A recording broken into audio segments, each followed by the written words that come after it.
안녕하십니까. 반갑습니다. 다문화이의 제7강 인종주의에 대해서 살펴보도록 하겠습니다. 우리가 앞 강의에서는 차별에 대한 내용을 살펴봤는데 이번 시간에는 차별에 의한 특히 인종주의에 대해서 같이 살펴보고자 합니다. 인종주의의 개념과 역사적인 배경에 대해서 살펴보고 인종주의의 유형과 인종주의의 영향, 인종주의의 사례, 다양한 사례가 우리 과거 역사에 많이 있었죠. 그리고 한국의 인종 편견에 대한 어떤 특징이 있다 그러면 간략하게 살펴보면서 이번 시간을 학습하고자 합니다. 자, 첫 번째 인종주의의 개념 및 역사적 배경에 대해서 살펴보죠. 인종주의의 개념은 뭘까요? 일단 인종주의라는 것은 사람을 우월한 인종과 열등한 인종으로 구분하여 사람 사이의 지배와 예속을 합리화하려는 이론입니다. 우리가 차별은 어떻다라고 얘기를 했죠? 차별이라는 것은 그죠? 어떤 수준을 기초로 해서 나누는 것이라고 얘기를 했죠. 인종주의는 차별의 하나인 인종주의는 뭐예요? 이 수준이 인간의 우월성과 우월함과 열등함을 기준으로 어떻게 하는 거예요? 나누어서 거기에다가 뭘 하는 거예요?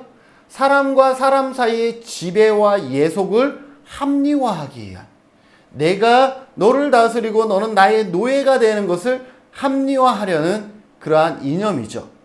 나는 백인이니까 흑인 너희를 지배하고 다스릴 수 있어. 백인은 우월해. 예를 들어서 말이죠. 이렇게 설명하는 것을 인종주의라고 우리가 설명할 수가 있죠. 인종주의의 기본 가정이라 그러면 이런 거겠죠. 특정 인간 집단은 신체적 특징에 따라 다른 인간 집단과 구별된다라는 거죠. 차이가 있다라는 것이죠. 이 차이가 있다라는 것이 인종주의의 기본 가정이죠. 만약에 차이가 없다 그러면 인종을 나눌 수가 없고, 나눌 수 없으면 우열이 결정될 수가 없는 것이죠. 두 번째, 신체적, 정신적 특질들을 상호 의존하면서 그 특질들은 지속되어지고 개인의 행동은 대체로 그가 속한 인종 문화적 집단에 의존한다라는 것입니다. 그래서 개인이 아니라 마치 문화처럼 흘러간다라는 것을 우리가 알 수가 있는 것이고요. 결론적으로 인종은 서로 다를 뿐 아니라 서로 간에 무엇이 나누어질 수 있다라는 거예요. 우열로 나누어질 수 있다라고 이제 단정 짓기 시작을 하는 것입니다. 이상의 지식에 근거하여서 도덕적 판단이나 정치적인 이상이 나타나고 이에 따라서 열등한 인종에 대한 예속화와 절멸이 정당화되어지는 것이 인종주의다라고 보시면 되겠습니다. 일단 사람은 인간의 특질에 따라서 어떻게 될 수 있다?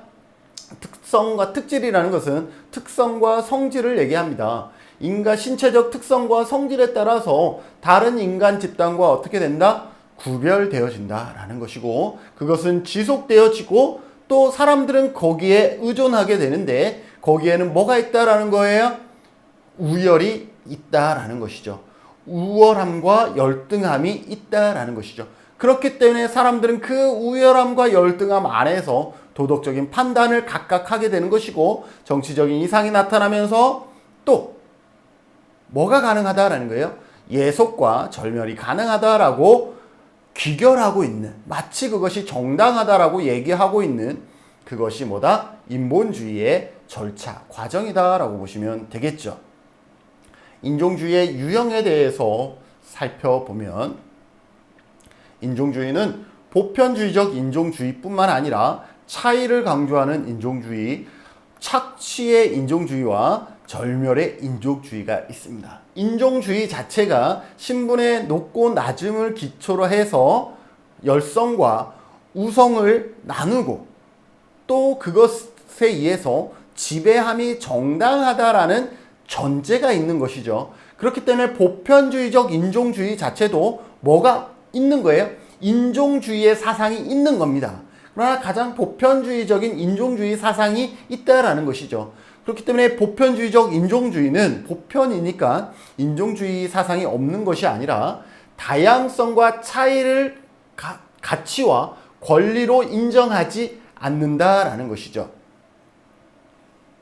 다양성과 차이를 가치와 권리로 인정하지 않는다. 너와 너가 다른 것이 그 자체가 가치이고 권리라고 인정하지 않는 것이다 라는 거죠. 어쨌든 뭐가 있어요? 우열이 있다라는 것이 이 문장 안에 이미 내포되어 있는 것이죠. 두 번째, 차이를 강조하는 인종주의. 자, 뭔가 구분이 되어 있는데 이제는 뭐예요? 차이를 강조하기 시작한다라는 것이죠. 그래서 외형상의 차이라든지 문화적인 차이를 절대시함으로써 문화 간 소통 불가능성을 강조하기 시작을 합니다. 문화 간의 소통? 너희 문화와 우리 문화는 차이가 있고 또 우열이 나누어지기 때문에 같이 할 수 없어. 어디 같이 하려고 안 돼? 라고 얘기하는 것이 차이를 강조하고 있는 인종주의고요. 착취의 인종주의는 좀 더 강화가 되고 있죠. 인종주의의 성향이. 그래서 착취라고 하는 단어 속에 이미 식민주의와 노예제를 정당화하기 위한 이데올로기의 인종주의 사상이 많이 녹아져 있다는 것을 우리 착취라는 단어 속에 이미 알 수가 있겠죠. 그리고 착취 수준이 아니라 완전히 말살하는 수준의 절멸의 인종주의 사상도 있다는 것이죠. 일정 영토에서 종족적 타자를 사라지게 하는 인종주의. 그죠? 우리가 독일에 의한 유대인 학살, 이러한 부분들은 절멸의 인종주의에 가깝다라고 우리가 얘기할 수가 있는 것이죠. 그래서 인종주의 하면 다 인종주의, 뭐 거기서 거기지, 이게 아니라 단순히 다름을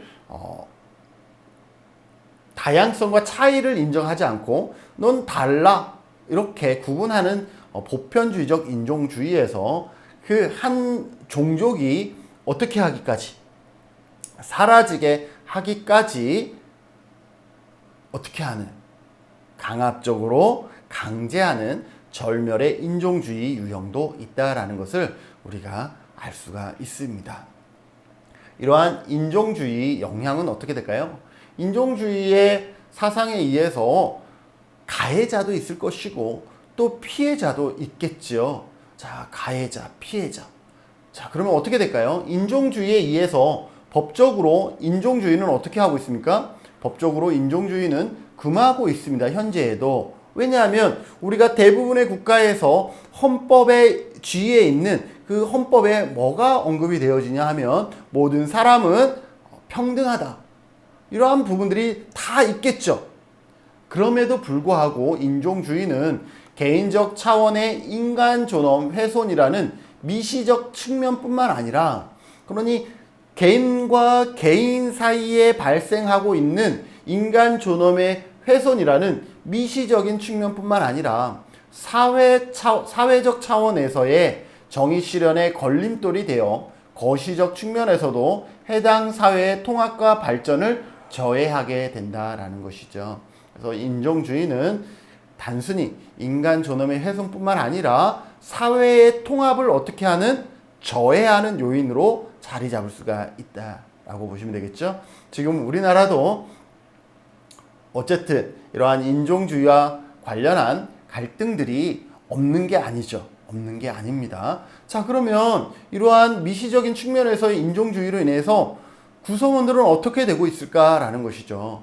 사회의 구성원인 개인에게 스며들면, 이 인종주의가 스며들면 자유로운 인간으로서의 자아실현 도달에 영향을 끼치게 되겠죠. 가해자도 그 마음이 강팍해질 것이고, 인종주의를 당하고 있는 그분 역시도 자아실현에 큰 상처를 입게 되겠죠. 그래서 인종주의 자체는 법으로 정하고 있으나 현실에서 미시적인 측면뿐만 아니라 사회 통합에 커다란 걸림돌로 작용할 수가 있고, 또 그 인종차별을 가해하는, 또 받고 있는 모든 사람들은 존중과 자아 실현에 큰 걸림돌로 작용할 수가 있다라는 것 기억하시면서 내가 누군가를 차별하는 것이 내가 우월하니까 차별하는 거 그럼 나의 자존감이 높아지겠지라고 순간적으로는 착각할 수 있지만 결국은 시간을 두고 지나보면 결코 그렇지 않다라는 것이죠. 지금 세계는 좀 더 투명하고 깨끗한 사회로 나아가려고 하고 있습니다.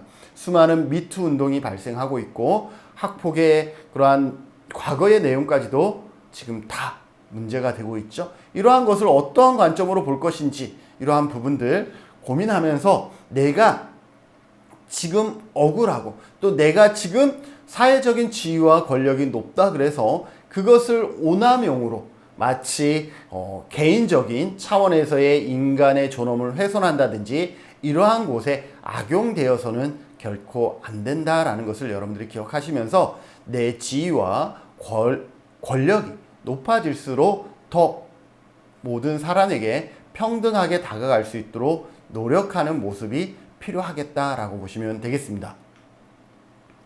자, 그러면 이제 인종주의에 의해 벌어진 사례들에 대해서 같이 살펴보도록 하겠습니다. 자, 첫 번째, 남아프리카 인종차별 정책입니다. 아파르트 헤이트인데요. 1948년에서 94년까지 남아프리카 공화국에서 시행된 백인에 의한 인종격리와 차별 정책입니다. 백인들에 의한 인종격리와 차별 정책이 자행됐었다라는 거죠.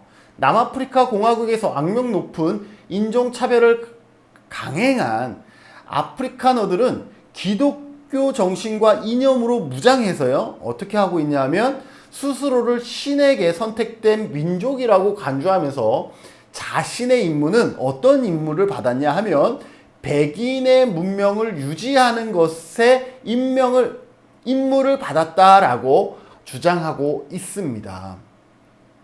자, 이러한 운동 끝에 이제 남아프리카 공화국의 인종차별 정책에 대한 저항 운동으로 1960년대 샤프빌 대학살 사건이 있습니다. 이거는 뭐냐 하면 인종차별 정책의 하나로서 통행법이 실시가 되었습니다. 통행법, 이렇게 다운표를 할까요? 통행법이 실시가 되었었는데 1960년 샤프빌 경찰서 앞에서 수천 명의 흑인들이 모여서 시위를 하게 됩니다. 처음에는 평화적인 시위를 하려고 했으나 경찰의 총격과 시위대가 사망하는 이러한 일로 번져버리게 됩니다. 그러다가 국제사회의 압력에 못 이겨서 1986년에 통행법이 어떻게 되냐면 폐지하게 되는 것이죠. 자, 아주 가까운 과거죠. 아주 가까운 과거에 통행법을 통해서 인종차별 정책이 시행됐던 그런 남아프리카 공화국의 얘기입니다. 그리고 1976년 소웨토 항쟁도 있습니다.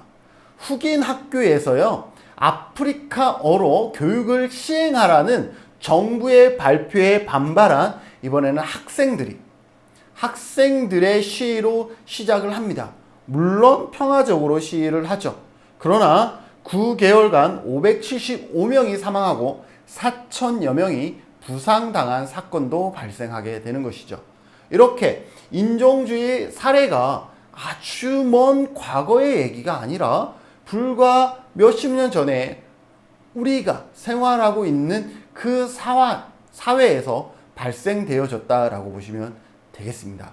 물론 지금 대학생 여러분들의 얘기는 아니겠지만 여러분들은 어때요? 2000년 이후에 태어나셨으니까요.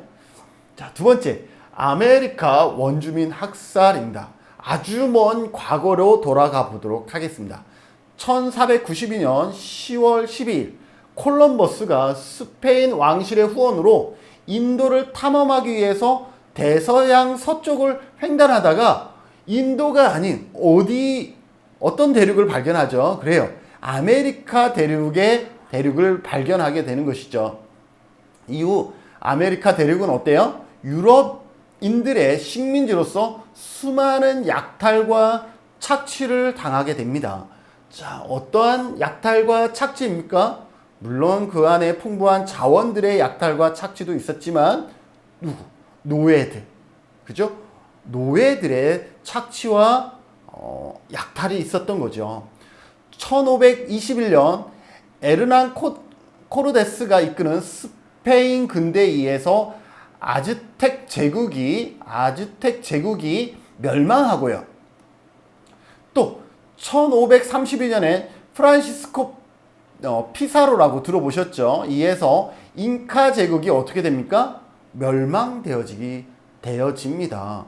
이 아즈텍 제국과 잉카 제국이 왜 멸망이 되어지는 것이죠? 인종주의에 의해서 원주민들이 학살되어지고 사라지는 과정에서 그 문화까지도 어떻게 돼요? 멸망하게 되는 그러한 과정을 밟게 되는 것이죠.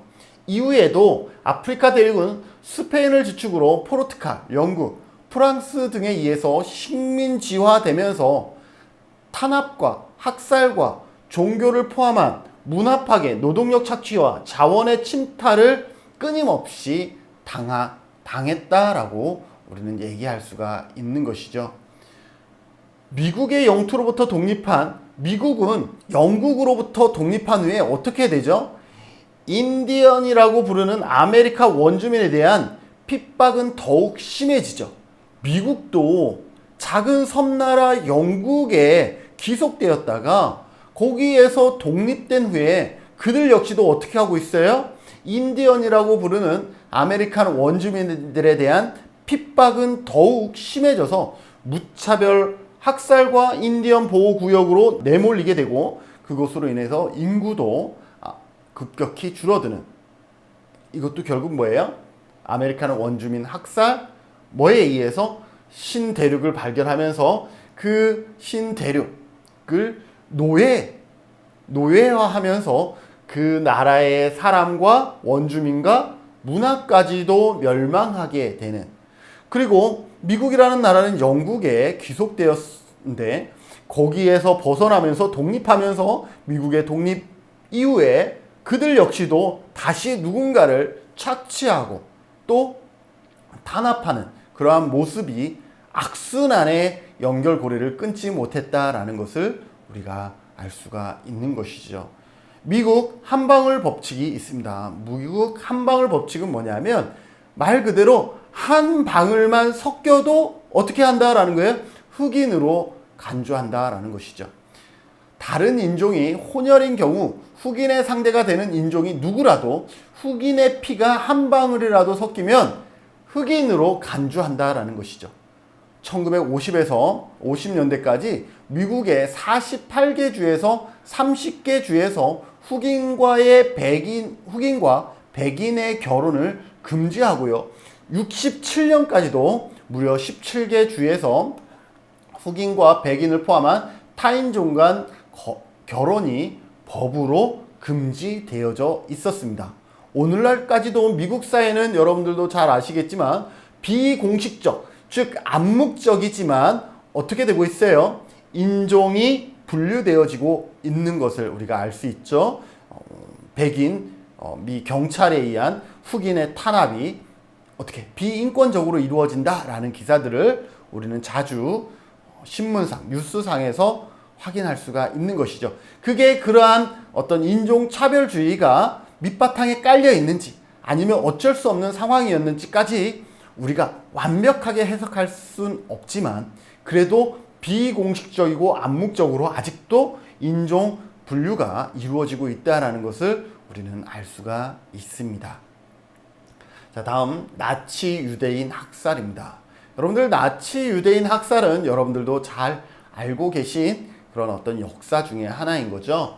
유대인에 대한 비과학적인 편견에 기초한 이론인데요. 히틀러가 1933년에 독일의 총리로 당선되면서 광적인 국가주의와 인종적 우월감과 결합하면서 어떻게 해요? 침략 전쟁을 정당화하면서 게르만족의 세계 재패라는 망상을 확산하는 데 이용하게 됩니다. 그 결과 유대인 절멸 정책을 펴게 되는 것이죠. 자, 독일 내 유대인의 국적을 박탈하고 공직과 전문직에서 배제하죠. 누구들을? 유대인을. 그뿐만 아니라 아리안과의 성관계와 결혼을 금지하기 시작을 하고 나치에 의해서 결론적으로 유대인을 비롯한 집시와 장애인 얼마? 600만 명 이상이 이 시기에 어떻게 됩니까? 희생되어지는 아주 참혹한 그러한 과거의 역사, 인종주의에 의한 참혹한 역사도 우리가 알고 있다라는 것이죠. 호주의 백호주의입니다. 호주는 백인들이 유입되기 전에 원래 200개에서 400개 정도의 다양한 원주민들이 함께 살아가던 원주민 문화가 있던 그런 나라입니다. 그런데 1770년 영국의 식민지가 되고 1788년에 백인 제수들에 의해서 호주로 옮겨진 제수들에 의해서 도시가 건설되기 시작을 하죠. 이렇게 백인들이 호주에 들어오면서 이제 어떠한 모습이 형성이 되냐면 백인 이외의 유색 인종의 이민을 배척하기 시작을 합니다. 그래서 백인만의 호주를 만들어서 사회의 동질성을 유지하겠다라는 의도의 배타적이고 인종차별적인 이민 정책을 펴게 됩니다. 유색 인종의 이민을 배척을 해서 백인만 어디에 살겠다? 호주에 살겠다라는 백인만의 호주를 만들겠다라고 해서 그래서 이 호주를 동질성을 유지하겠다라고 하면서 인종차별적인 이민 정책을 펼치게 됩니다. 자, 그런데 이 이민 정책이 계속 지속이 되어졌느냐? 우리가 앞 시간에도 얘기했을 것 같은데 호주라는 나라는 이러한 국제 결혼을 어떻게 하고 있어요? 긍정적으로 받아들였던 나라거든요. 왜냐하면 2차 세계대전 이후에 국가에 사람들이 없어요. 그래서 국가의 안보와 노동력이 없어요. 그래서 노동력 수급을 위해 대규모 이민을 수용하기 시작을 합니다. 어떠한 문제와 맞물려서요? 저출산 고령화의 문제와 맞물리고 그리고 국가의 안보와 노동력을 대처하기 위해서 대규모 이민을 수용하기 시작을 합니다. 물론 현재도 호주는 다양한 문화를 인정하고 있다라고 보시는 게 맞습니다. 자, 한국의 인종 편견 특징을 간단하게 살펴보면 우리나라도 인종에 대한 편견 사상이 아직도 있죠. 자, 그러면 우리는 어떠한 생각으로 인종을 차별하고 편견하고 있을까요? 첫째, 신체 조건에 따른 인종차별이 이루어지고 있다라고 얘기할 수가 있겠죠. 어떤 피부색이라든지 이러한 조건을 통해서 어떻게 하고 있어요? 인종차별이 이루어지고 있죠. 우리나라도 아시안인데 예를 들어서 손흥민이 유럽 리그에서 축구를 하면서 그 안에서 벌어지고 있는 인종차별을 우리는 기사를 통해서 볼 때 분노하는데 반대로 우리도 누군가가 우리와 피부색이 조금 다르다, 생김새가 조금 다르다는 이유로 차별하고 있다라는 것이죠. 우리가 다른 사람을 욕하기 전에 나의 모습 속에 차별의 모습은 없는지에 대해서 고민해 볼 필요가 있고요. 두 번째는 GNP, 우리가 GDP, GNP라고 그러죠. 이 GNP, 국민소득 수준을 통해서 인종주의가 이루어지고 있는 것이죠. 우리나라보다 경제력이 떨어진 나라, 예를 들어서 동남아시아권 국가들을 우리는 어떻게 하고 있어요? 암암리의 인종차별주의적인 관점에서 바라보고 있지는 않습니까? 그래서 우리나라 한국의 인종편견의 특징에 보면 이러한 GNP 소득 수준에 따라서 인종을 차별하는 경우가 있고요. 그리고 종교를 기준으로 해서 인종을 차별하는 경우도 있습니다. 지금 우리나라는 그래도 다양한 종교의 자유의 나라이기 때문에 다양한 종교를 다 수용하고 있기는 하지만 그럼에도 불구하고 예를 들어서 아랍이라든지 이러한 특정한 종교에 대해서는 아직까지 우리가 조금 낯설기 때문에 이러한 종교적인 모습 안에서 우리가 또 알게 모르게 차별을 하고 있지는 않은지에 대한 고민들을 해보고, 그게 우리나라 인종 편견의 특징 중에 하나라고 볼 수가 있고요. 그리고 가부장적인 인종차별, 우리가 빼놓을 수가 없겠죠. 성별에 의한 인종차별이 다른 나라도 있지만 우리나라는 좀 더 심하지 않았나. 유교주의 사상에 의해서, 또 가부장적인 사상에 의해서 인종차별이 우리나라에서 이루어지고 있었다라는 것. 그래서 거꾸로 얘기하면, 반대로 얘기하면 신체 조건이라든지 그 사람에 속한 나라가 GNP, GDP가 어느 정도인지에 따라서, 종교가 무엇인가에 따라서, 또 성별이 무엇인가에 따라서 우리는 상대방을 차별해서는 안 되겠다라고 보시면 되겠습니다. 자, 같이 생각하는 시간을 갖고 이번 시간 마무리하고자 합니다. 자, 방금 전에 우리가 한국의 인종 편견 특징에 대해서 살펴봤는데, 네 가지 제시한 것 말고 혹시 추가적인 것이 있다 그러면 어떤 것이 있는지 한번 생각을 해 봤으면 좋을 것 같습니다. 우리가 왜 편견에 대한 생각을 하느냐? 편견에 대한 생각은 편견을 더 조장하기 위함이 아니라, 우리가 이러한 부분에서 편견의 생각이 있었고 또 행동을 했었구나. 그러면 우리가 잘못된 편견에서 벗어나기 위해서 내가 할 수 있는 노력은 어떤 것이 있을까? 나 하나 달라진다고 세상은 달라질까? 달라진다라는 그런 긍정적인 희망을 가지면서 나는 그럼 어떤 노력을 하면 될까에 대해서 우리가 다시 한번 생각해 보는 시간을 가졌으면 좋을 것 같습니다. 네, 오늘 강의는 여기서 마무리하고요. 다음 시간에는 제 8강입니다. 다문화 가족에 대해서 같이 살펴보도록 하겠습니다. 이 시간 함께 해주셔서 감사하고, 다음 시간 다문화 가족도 함께 하시길 바라면서 이번 시간 강의는 여기서 마치도록 하겠습니다. 수고하셨습니다.